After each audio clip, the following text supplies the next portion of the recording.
Joined by head coach Dave Macedo of Virginia Wesleyan College men's basketball. They were picked number 2 in this year's preseason poll. Coach, let's take a look back to last season first, and you won your sixth overall ODAC title, making your 10th straight trip to the NCAA tournament. Talk about what that kind of consistency has done for your program over the years. Well, it's huge. I think it's a big selling point for our program. You know, it's a big message we send to our guys, and that the standard around Virginia Wesleyan is that you got to be real good.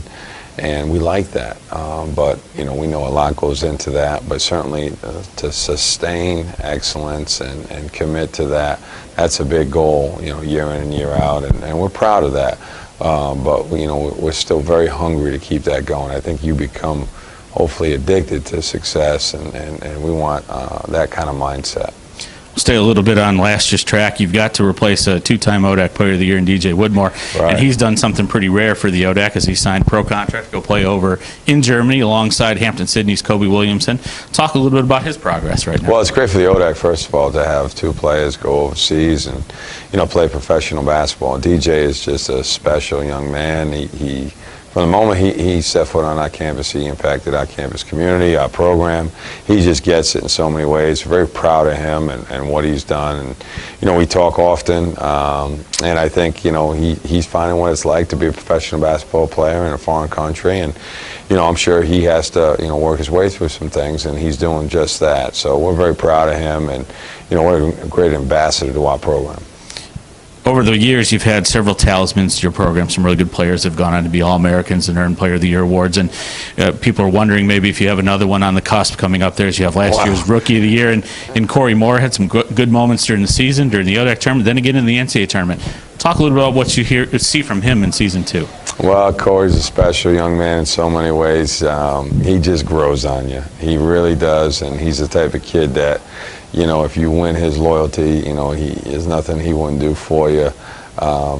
And we're expecting him to kind of fill a big role, you know, left by DJ, and to really challenge him in so many ways, to be consistent, to be that guy that can make plays for us. He's got a special gift, a special talent, and you know, we're excited about coaching him, but we want him to remain hungry and be out to prove something each time he steps on the court. And you know, we want him to certainly strive to make his entire unit as best as it can be. Okay. Talk a little bit about some of the other returning players you have coming back this season. Well, we got a whole slew of them, and we feel like we got a good culture of competition going on right now. And you know, they're a great bunch. They're working hard. You know, like anything, it's a little ugly in the preseason. Sometimes a little drop off. Sometimes, you know, we have some new guys that, you know, forget what we're doing out there, and our core group as well. But we hope that, you know, our leadership continues to grow and get better.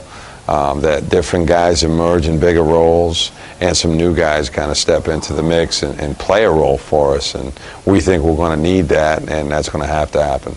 What do you think some of those new guys, who do you think some of those new guys will be that emerge for you? Well, it's tough to say still this time of year, but, you know, I would say that, you know, we have a point guard, Timmy Jones, who's got a chance to be a pretty special player. You know, Nick Doyle, another transfer, has got a chance to be pretty good in many ways.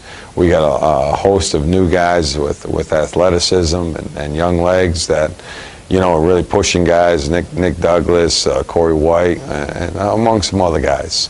So there's just too many of them to say, but we think some guys are moving in the right direction, and it'll be interesting to see how the rest of the preseason plays out. We talked about the consistency of the Marlin in the last 10 years being in the NCAA tournament, and that being one time you won a national title, reaching the apex. For the ODAC, that same consistency has been happening over the last 5 years. We've had 14 teams go to the NCAA tournament. What do you see from the ODAC this season? I see another brutal schedule, and I think it's just going to keep, you know, getting better and better. The coaches, it starts with the coaches in the league. They're just very talented, very intelligent, and then it translates to the type of players they recruit, a higher level player year in and year out. And just goes into the makings of a great conference, and it's just great to be part of it. You know, it's a grind, and you know, I think you know, we're excited all to hit the ground running come November 15th. Well, Coach, I want to thank you for joining us today, and good luck this season. Thanks, JJ.